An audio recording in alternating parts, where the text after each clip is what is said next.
Welcome to Not Milk Never Milk. Subscribe if you're lactose intolerant. You start by prepping the area so the tape adheres and lasts. Clean and dry the skin thoroughly, removing oils. Once done, cut 2 to 3 strips to the needed length and round the corners to avoid catching. Next, place your first anchor with 0 stretch where support begins. Press down for 10-15 seconds to activate the adhesive.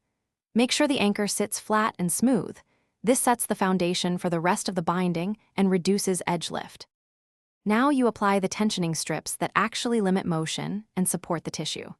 Start the strip a few centimeters away, stretch it to about 10 to 50% depending on how much restriction you need, then lay it over the target area without wrinkles.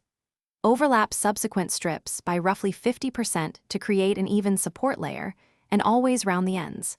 Make sure to rub each strip briskly to warm the adhesive so it bonds. Test mobility and adjust tension if it feels too tight. Finish by adding a final anchor with no stretch to lock everything in place and smooth all edges. If you feel tingling, numbness, increased pain, or skin irritation, stop and remove the tape right away. That's a sign the tension or placement is wrong.